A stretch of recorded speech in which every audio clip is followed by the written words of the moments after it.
on this computer there. Hello, welcome to the ReSisters Long COVID interviews. We have been fortunate to start off our interview process with an amazing long COVID advocate and sufferer herself, Tracey. We've already done a part 1 interview with her, and it was really an amazing interview, and we're grateful for the time she gave us. But what we realized was that there was still more to talk about. And so Tracey has been gracious enough to come back and talk some more with us. I just want to sort of have a little preamble here about these interviews and why Christine and I have been wanting to do them, and we're hoping they're helpful. We want to make sure that we can provide those suffering from long COVID an opportunity to share their experience. To share these stories is to maybe help inform the public about long COVID, its realities, to provide the human side of the issue that I think a lot of people are missing, especially those who maybe don't know anyone suffering from it. To encourage people to support those who suffer from long COVID, because they are the ones who need a lot of uplifting. They're tired, they're not well, and it's really hard to advocate when you're not well. To encourage people to continue to break the chain of transmission of COVID-19 with any tools that are available to them, to help lower the number of people who may eventually experience long COVID. So we're interviewing a big cross-section of long COVID sufferers. We're not casting judgments as far as vaccinations go or how they live their lives. We really just want to understand the human experience when it comes to that, and providing you a chance to hear from people suffering from long COVID straight from the horse's mouth. Nothing discussed here is medical advice, of course. And then now I guess we can just get on with welcoming Tracey back to the space. Hello, thanks for having me back. Thanks for coming back. Yeah, we're so glad to have you here, by the way. Just want to say that. Absolutely. Yeah. So since we spoke last, you've had some things going on in your household with a COVID infection. Can you speak a little bit about how that happened and how you're doing with it? Yeah, so I have a person I share my home with. Roommate sounds like a strong word. And they recently started working out of the house and came home with what they thought was a cold, of course. And I was just like, and a few days later, they tested positive for COVID. So it's been a real challenge. I ended up, personally, I immediately was lucky enough to get a prescription for Paxlovid to try and sort of minimize any extreme possibilities, which I've already, experienced. So it's sort of like people talk about things being mild, and for me, my experience, my initial infection in March 2020 was a mild onset, and that did not go well. So just trying to keep the house locked down and as separated as possible. And unfortunately, the cat who belongs to my roommate has since passed away, because animals are susceptible to, mammals, I guess, are susceptible to COVID, and cats apparently specifically are more prone to having severe outcomes. That's interesting. Wow. Yeah, there was hearing talk about that. Yeah, we're hearing that talk right now. Like there's the talk about the skunks out in Vancouver. There's talk about the sea lions in, is it Peru? Yeah, I think the avian flu and different things the going on. avian flu is manifesting. They spoke about animals and COVID sort of at the beginning, or at least people were asking about that, right? But I have to say, I haven't heard that conversation specific to COVID in a long time publicly. Have you, Christine? We're starting to hear bits and pieces now with the emergence because of the other ones. Yeah, right? because of avian flu, and there with the news report of the sea lions, now of the skunks, and we're hearing a lot about the chickens, and I'm also reading some really interesting stuff from farmers. What state is it? Is it Iowa or whatever? They're trying to ban. They're trying to push through a ban on all MNR based vaccines. Yeah, and the what mRNA, the idiots are failing to realize is that the livestock need to be vaccinated. Yeah. It's beyond crazy, right? The craziness. But anyway, not to so that the cat passed, and now you had a dog, did you not, Tracey? Was there talk about a dog somewhere in your life? a really fantastic dog. She has been rehomed because I could no longer care for her. Right. You know, she's a How do you fill that void? you don't. You know, I mean, we've, you know, if you've had a pet, you've had a pet pass away. That's a thing that happens and it's crushing. But this is, you know, she's still in the world. She's just not with me. And so it's a different kind of emptiness, I guess, where Right. Do you think that people like we would wanted to talk more about long COVID in general. Let's talk about long COVID in animal life, like people who have long COVID and have pets. I mean, pets require care. Does like it's looking more and more to me like people who are impacted by long COVID, that pet ownership might not be a realistic thing in their life. And that makes me really sad because pets, an unconditional love that comes from animals that, you know, sustains us. I mean, MJ, we're both pet owners.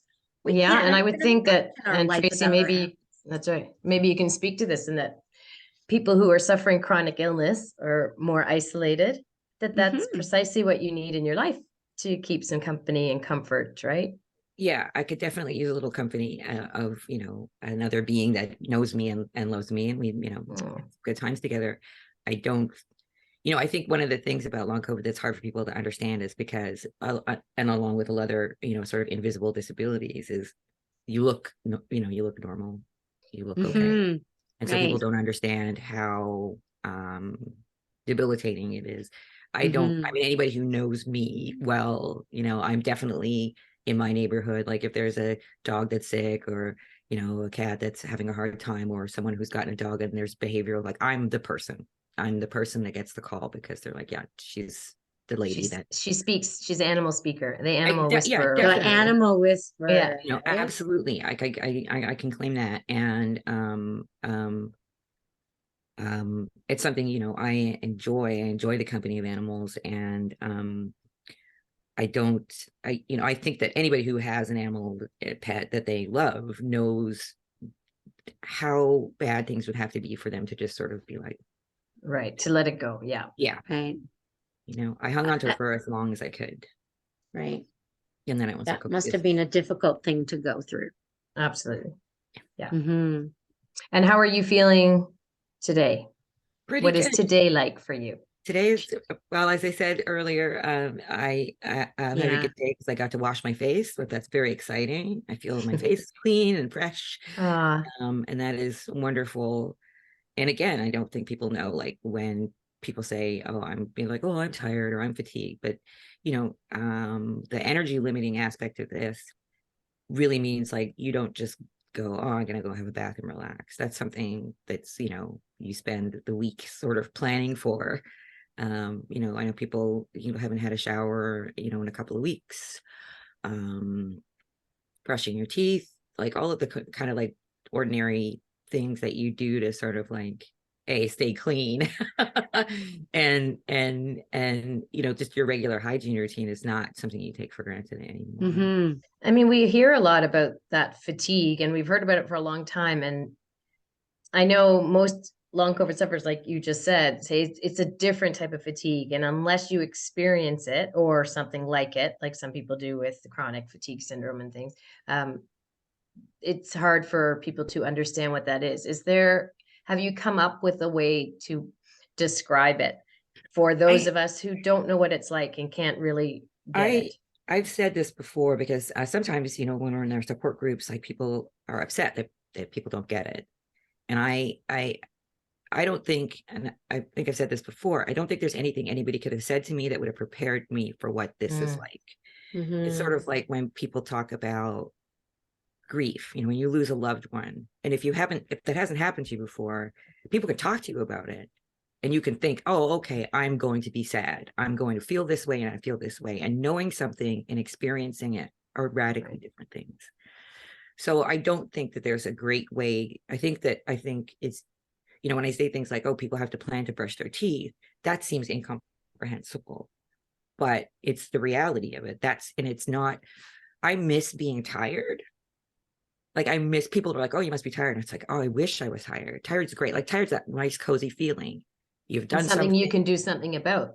Yeah. And you get into bed and you're like, oh, I am tired. And it feels nice to go to sleep. Right. Or It's I'm the tired. logical consequence of engaging in life is at the Right. end of the day, you put your head down on your pillow and you just say, I just put a good day in, Right. right?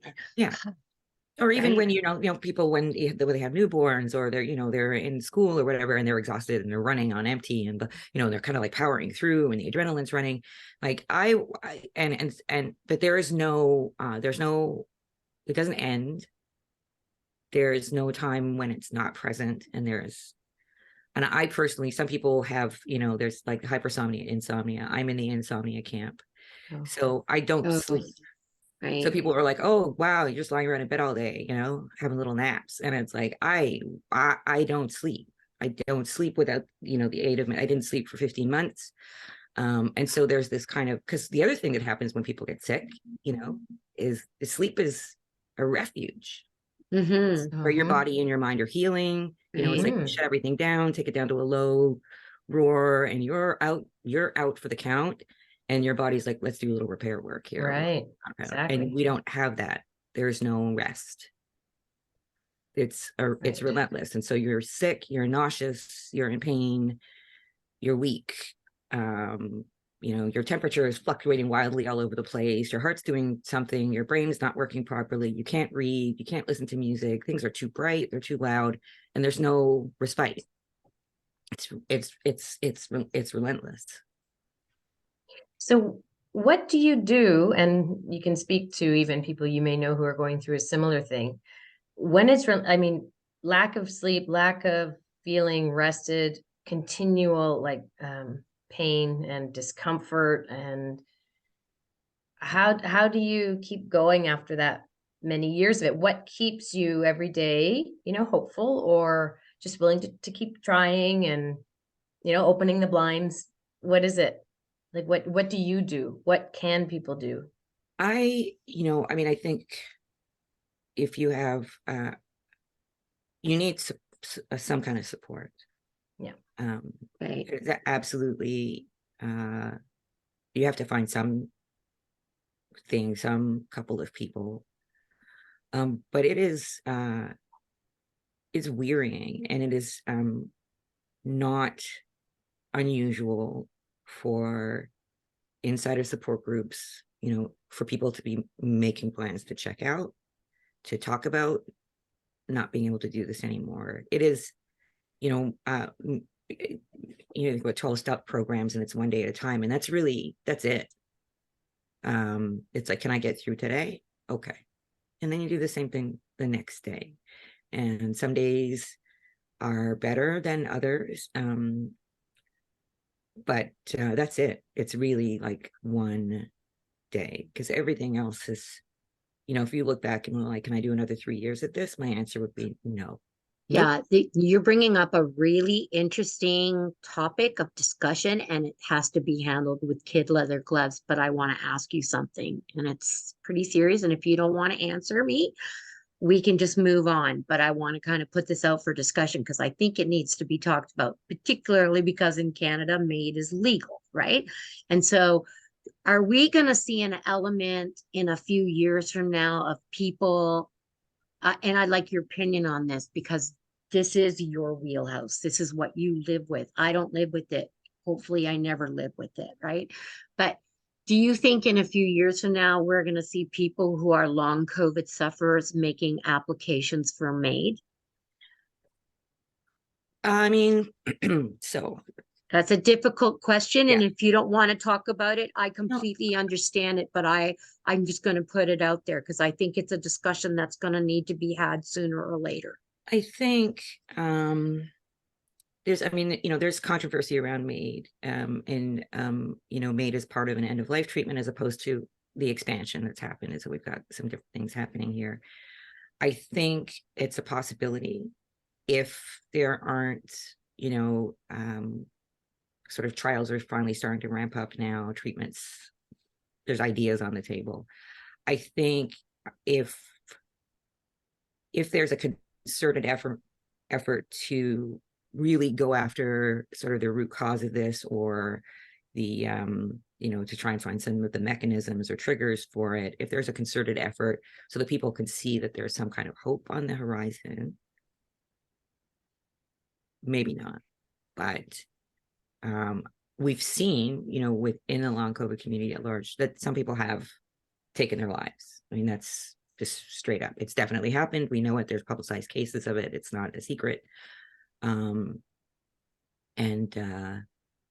So I can imagine, if a few years from now or a couple of years from now, if there's not any progress or any recognition and people Or don't have any support, support, because there's disability. It's a disability, right? it's a So disability. there will people who will have to live off of the disability support. Are they going to come up with a long COVID disability support program? I personally, I have strong feelings about this, would not like to see that happen. Not because I don't think that people with long COVID deserve support, but I think that everybody who is disabled deserves to be able to live right, with dignity. And so this is kind of a bit of an argument, because there are people in the long COVID community that don't think of themselves as disabled. They are temporarily ill with something that will have a cure, right? And so it doesn't matter that it's been 3 years and we don't have a clue. So there, and I mean, people are very much like, no, there needs to be something special for people with long COVID. And I am absolutely 100% not for that. There are people who are living in grim, untenable situations and have been for decades. That, it's easy to sort of pick yourself out and be like, my situation is special. But if we're there for each other, all of us, when we're at our lowest, everybody is supported, by that. So I want to see an across the board change in the way that we provide disability support. So you're really talking about UBI now, right? Which would be universal benefit type of thing. So it's like, it doesn't drop people into categories of things. Yeah, I don't know about, I'm not well read up enough on UBI to make bold statements about that, but I do think that, we live in a wealthy country. We live in a wealthy first world country. We have a lot of land, we have a lot of resources, and we have very few people. There is absolutely no reason for anybody to be living at 50% below the poverty line. I don't care. I don't care what they've done. I agree. And it's the disabled community who has obviously come out in support of a lot of long COVID sufferers. But even if they themselves have not been impacted by COVID, there's like guys, like we've been screaming about this, like you said, for decades. Like if we listened to people long before now and began, providing the adequate supports for people to live above the poverty line, so they can actually have robust lives, not just basic, lowest standard lives, we would already be ahead of the game in this particular case. I know, there's a lot of discussion around insurance, even getting work someday, the conversation around, well, will employers one day want to know if you've ever had COVID in case they think you're a higher risk employee? But then we also don't even have access to proper testing to ever be able to say whether we had it. Well, what if, to get benefits that may come from the government, do you have to be able to prove that you had COVID at one point? But what if we don't have access to that? So do you want to be able to tell someone you had it? For insurance companies, maybe they won't take you on. For a benefit, that you need it. So people are torn about where does this put people, COVID in general, but long COVID sufferers for sure. Now, we've kind of already gone down this road a little bit with health disclosure around HIV. Remember when that first kind of came into the work scene and employers asking them, health indicators. And I know lots of people who worked in mental health and addictions who wouldn't get their medications put through their insurance company because they did not want their employers to know that they were accessing medications for whatever treatment it is they were getting, other than something, a culture that moralizes illness. The stigma that goes with so that. If you have a mental health issue, especially if you have a mental health issue, but again, all things, it's like if you were a nicer person or a better person or a smarter person or more successful person, you wouldn't have these problems, as opposed to disability of all stripe is part of life for Right. everybody. Like if you're not now, it's coming.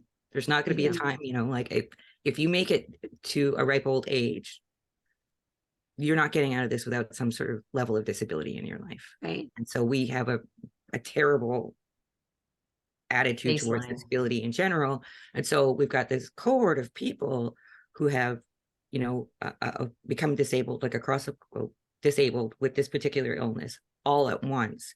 And they're going to bring that bias with them, right? That's why, Right. again, there's a lot of shame around it. There are people that Yeah. don't want to say that they're having lingering symptoms. Oh, for sure. Yeah.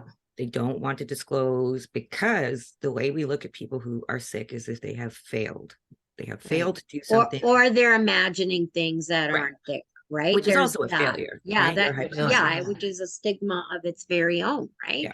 What I don't want to see happen to long COVID over the next few years is it to be turned into a mental illness. That would probably just push me right over the edge, because Well, I think part of the problem is that the number of people who are going to be on this list of long COVID sufferers is just growing and going to continue to grow as long as COVID infections are allowed to keep happening, right? Mm-hmm. So there's going to be, I don't know, it's not going to be a specific day of the week, but there's got to be a time you would think where people would go, okay, look, like we've already seen, I think we spoke maybe a little bit in the first part of this interview about the financial industry and how they've been educating so many people about the economical impacts of the long COVID community and how many are out of the workforce. If they're the ones giving people the heads up, one, we've got a problem, but two, it also means because they actually see what's actually happening. Well, because it's their money and it's in the math. numbers. It's like their money or not, I'll actuaries. take the information if they're going to put it out there, because if that's all it takes to get people to start listening, look, it's going to hurt your bottom line. I suppose we'll have to just take that path. But when we talk about awareness around the world, tomorrow is International Long COVID Awareness Day. Yeah. Are you connected in any way to that initiative? I am, I definitely been helping with that. The person who sort of spearheaded this juggernaut of activity is a friend of mine in the States. And Canada has a long COVID. You want to give that person a shout out at all? Well, they're working, there's a website is longcovidawareness.life. Okay. And they are I cannot remember what their Twitter handle is. Okay. Yeah. Don't worry, okay. we can share that information. But the website is, it's longcovidawareness.life. So that is tomorrow. She has she's got 2 kids and 4 dogs, and she has had long COVID for 3 years. The amount of energy and time that she has rallied the force of 10 PTA moms into one tiny body to get this done. I'm really proud of her. Love the super women. She is a force of nature. So there's a lot going on for that. So I have been background, support, and checking in and being like, what do you need me to do? And doing that. And it's great. We have a long COVID awareness day here in Canada, which I guess was started last year. It is June 9th. So this is sort of the thinking behind this was she wants to bring as many groups of people together as possible across the globe to be like, okay, we're all doing our little bits and pieces here, in India, in Sweden, in Australia, in Ireland. So she's like, how about we all just get together and do this one day together? And so this is the beginning, this is the first. So it's like an international long COVID day. That's so what it's called. Like, we already have a day. And it's like, no, this is international day. Yeah, we need a global one. Do you know, about a year and a half ago, I tried to get a hashtag started, Global Long COVID, because I just couldn't believe that people thought that it was just going to be the odd person in their life. I'm like, well, you realize with 8 billion people, a lot of little people in their lives, it's going to be like, right. And we're also interconnected nowadays. And of course it's going to be everywhere. It wasn't going to be, designated to one city or one country or seeing this, I think we saw it was going to be a big global issue. Right? it was quite funny. A little while ago, somebody thought they were being cute and decided to make a map of where there were long COVID groups. And they were like, it looks like there's only long COVID groups in first world countries. It's like, oh, there's only like long COVID is the English word for this. So what you're looking at is English speaking countries or countries that, you know, have a large English speaking population. And they were like, yeah. It's like, yeah. So they're like, oh, it's only Australia, Canada, the US, and blah, blah, blah. But it's like, because the other countries say it differently. Yeah, Dr. Elisa Perego was on our Twitter space, right, from Italy, and she had mentioned the same thing when she was starting the long COVID thing in the UK and for the long COVID kids. She said, no, there are lots, like same thing, different names. So it's worthwhile trying to find what they are, and sharing those whenever we can, right? Yeah. So is there anything? What can we do, Tracey, to help and support you? What can Mary Jo and I and the ReSisters do to help and support and echo this message about long COVID? There's lots of, I am not a scientist or researcher or doctor or healthcare worker. And there are lots of people. Us either. You went to Google, didn't you? Didn't you get a medical degree? Yeah, I'm good with my own earned accolades, but so there are lots of people who are doing, they're doing great work around research. There's patient-led, and that came out of Body Politic, which is a great support group if anybody needs one. There's a couple of Canadian support groups, Long COVID Canada. So being one of them. So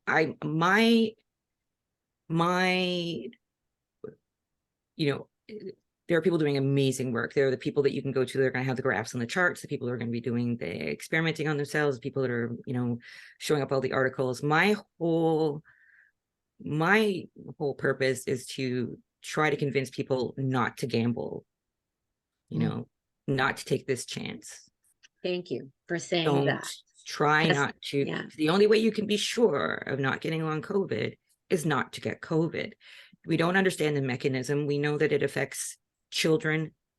We know that it affects young adults, teens, adults, the elderly. It's not like, oh, people who are this or people who are that.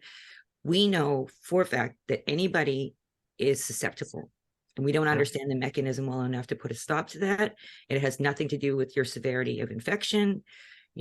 People start out and they're like, oh, I had a bit of a tickle in my throat for a couple of weeks. And then 2 weeks later, my heart blew up. We don't, sorry, I'm joking because it's okay. I started out with a mild infection. Right. And then I, a few weeks later, a few weeks after my initial infection, I lost my taste and smell. And then, a few months after that, I had my cardiac issues. I had my oxygen exchange issues.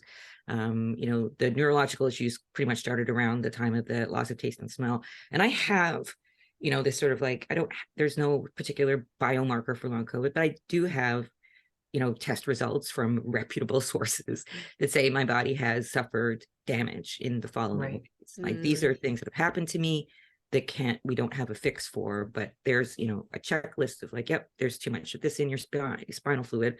Your heart has got scars on it. I have physical, not, oh, you must be sad or something. I have physical markers of things that have happened in my body and we don't know why. And we have no idea when, how long. Some people get sick and they stay sick. Some people get sick and then a little bit later, they have an acute event. Some people get sick and they go downhill. I put myself in that camp. But nobody is immune. There's no wheatgrass exercise regime, nothing that's going to stop this from necessarily happening to you except not getting COVID. And so that's it. I'm just like, please don't get COVID. Yeah, for the love of God, stop it already. Yeah. I'm trying not to let myself think that eventually I'm going to get COVID. I still have the Novid status and I protect it with every inch of my being. But I will not allow that thinking of, oh, Cooper, eventually it's going to turn up in your life. Like it's already taken enough from my family. I don't want it in my life so I'm going to fight it for everything that I have. Tracey, it's been such a pleasure to have you back. speaking with us. Honest to God, I feel like I just want to set up a regular week chat with you now. You have such a genuine beauty about yourself, and I Yeah. love listening to you speak. I want to very quickly ask you, do you still have an active GoFundMe account? Are you still I seeking do. some I mutual do. aid? Okay. I do have a GoFundMe. I don't know what's going to happen over the next little bit. Things are complicated. So that Okay. is still there for the time being. I don't know if I said this in the last time, and I'm sorry. I'm going to just say this again. I have Say it. spoken to so many people who I've met that have become, that have gone to long COVID clinics. And they're like, okay, I got COVID. I didn't get better. I go to the long COVID clinic. And when you go to the long COVID clinic, they will tell you to rest and relax. They do not have treatments for you. There isn't the magic pill. There's nothing. There's no shot you can take. There's minimal symptom management, So it's like, okay, if you get POTS, which is, not going to get into that. All I'm saying is that there are myriad things that can go wrong Right. with long COVID. You don't know which package you're going to get. And no matter which package you're going to get, there isn't a cure. There isn't a fix. So it's not like, oh, it's going to be a few months until I can get into the clinic and then I'll be better. They'll just tell you, how can we help you emotionally manage the fact that you can no longer function? That's where we're at right now. And I just want to stress that, because people think, oh, you just go to the doctor, just go to the long COVID clinic. Right. Right. And the long COVID clinic will be like, yeah, this is really terrible. I'm so sorry this happened to you. Do you need a walker? Yeah. It's a reality check and we need it. Yeah. I just want to put it out there in case there's somebody who wants to support you. That will, I'm a direct mutual aid kind of person, to be honest. Those who know me will tell you, I'm like, give me your email. And I have your email as I realize it now.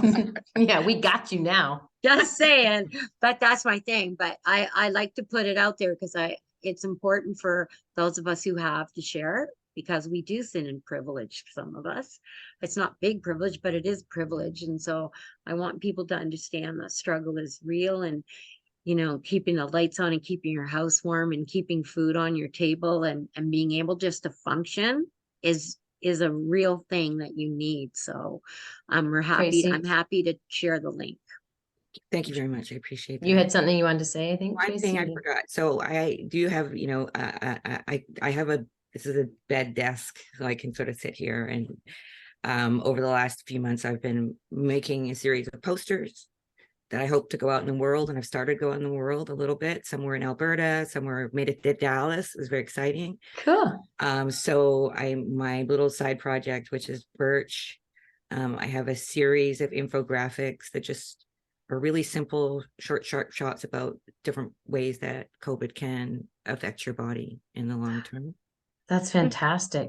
Love to know more about that. I'll send you the link, and they're really, there's some size for Instagram, and then there's, some people have gotten in touch and they printed them out, and, we'll put them up somewhere, which is ultimately the goal, is to get them, because again, 450 million active Twitter users is not 8 billion people. There's a lot of people who aren't on Twitter that aren't seeing this information, that don't read The Atlantic, that don't know who Ed Young is. And I want to get street level basic info out into the world. Tracey, I'm so glad you're doing that. I know so many groups, whether it's parents for kids in schools or whoever, who would benefit from having those available to them. And they go, look, whoop, or they paste it up at their community center or at their library, on the bulletin board, wherever. The more people start to see these kinds of things, it just, even in the pass by, it might just kind of click a little, or you might just have a discussion point. I'm just thinking about the person that's walking in, and then they might go to the library or food bank or whatever. Yeah. And they've had about a COVID, and they're having some difficulties, and they don't know what it is, right? And when somebody says long COVID, I think that there's an image that people have in their mind, and it's like, that doesn't have anything to do with me, right? This is there's often that discussion of, oh, I had COVID and I recovered. But, ever since I had COVID, I have this, right? And every you're like, time. Right. And also because, like you mentioned, some people have that acute infection, and then time passes before something else happens. And, in some cases, it's not going to be long COVID. We all prior to the pandemic, we had things also that just showed up in our bodies and right. But it is absolutely one of those things that they should be going, wait, have I been like, that's all I see now. That's the only way my brain works now. If someone says they had something, I go, did you happen to have a COVID infection? Like my brain just goes there It's first. hard. Just to No, say, it's a hey, curse, isn't well, it? it's a Like curse, but it's also an awareness. yeah. Say, hey, I'm not saying it is because of Yeah. this. I'm saying it may because a million other things seem to come from that. So just, take that to your doctor. Or Honest to God, whoever. SARS-CoV-2 to me is like the 6 degrees of Kevin Bacon. Is that like not a perfect way of describing COVID. it? Right. Like, Yeah. like it's connected to like when like I MJ, you were know. saying, someone's saying, oh, I had this now ever since I've had this and this and this, and they're not threading it together. And you're like, that RSV that your daughter has, or that flu, blah, blah, that's all offshoots of variants of, SARS-CoV-2. I was, no, I was listening to, I was at sorry, Okay. Okay, take your time. webinar, that's the word, Yes. for the Recover Project. And they were talking about, incidents of heart disease, neurological, gastrointestinal, allergies, skin, like all, because it's multi-systemic. It is everywhere all the time, and everybody once, it can do anything.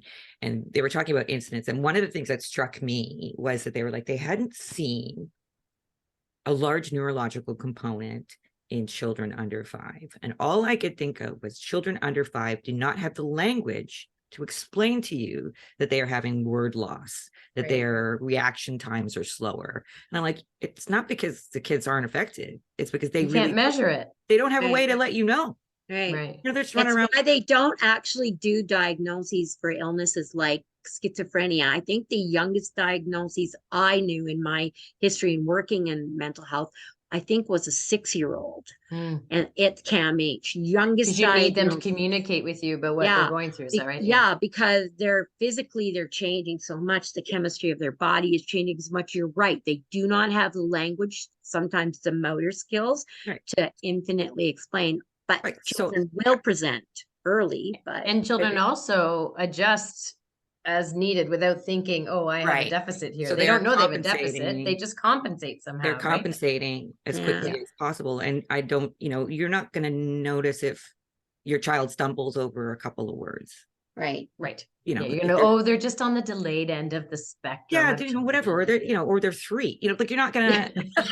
They're a newborn. They're like There's things that we're not going to be able to track. Things that are like they're self-reported, because you're not going to.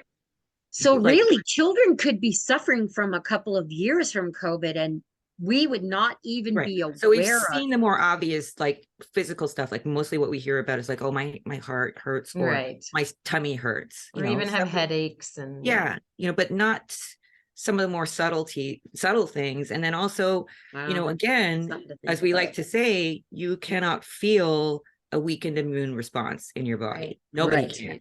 You don't know it's happening. Nobody. So one of our guests too, I think it was Dr. Glenn Pyle, when he was talking about research, he just said he wanted to, when it came to long COVID in kids, he just wanted to remind pediatricians that children aren't just little adults.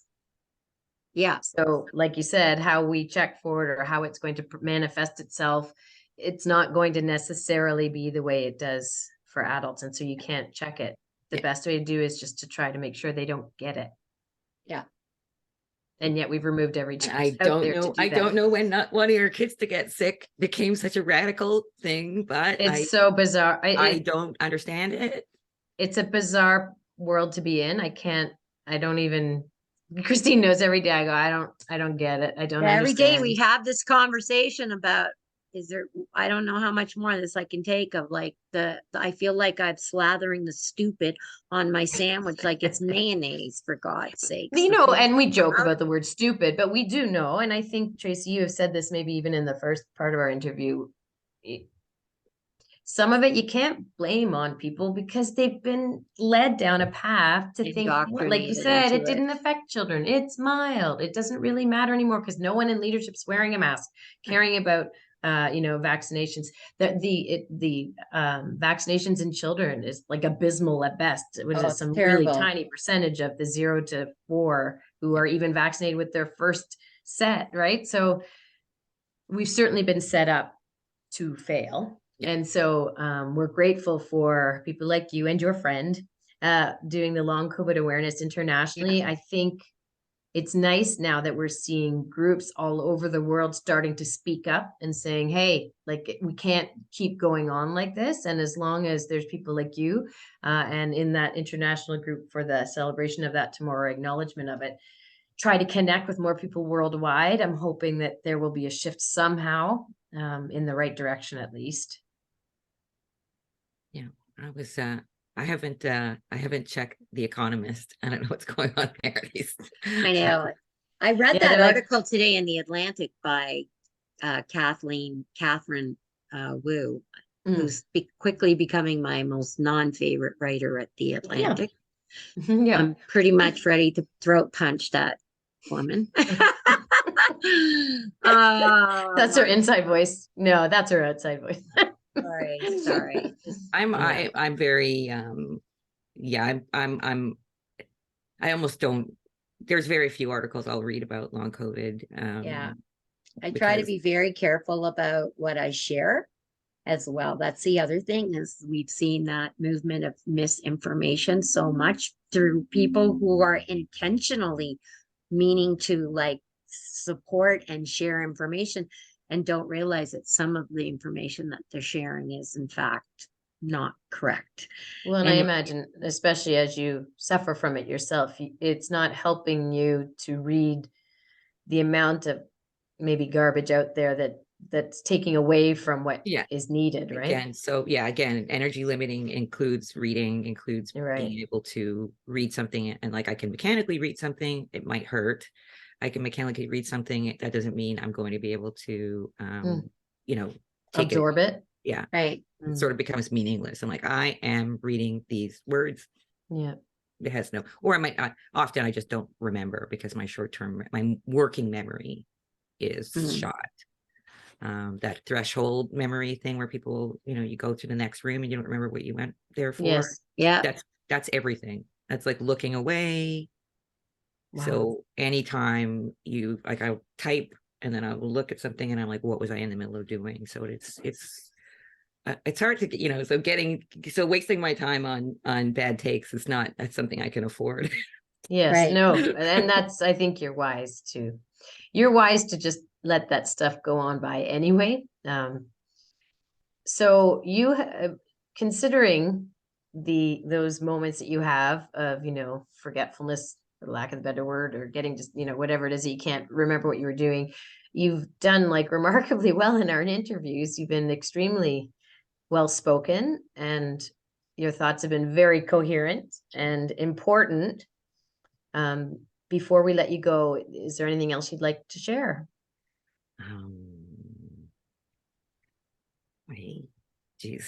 I'm not totally lost. I want everybody to just please do the best you can to keep yourself safe. Take as many precautions as you can. I'm not saying don't have any fun. I'm not saying don't talk to your friends. Just be smart. Keep in mind that there are things you can do to mitigate.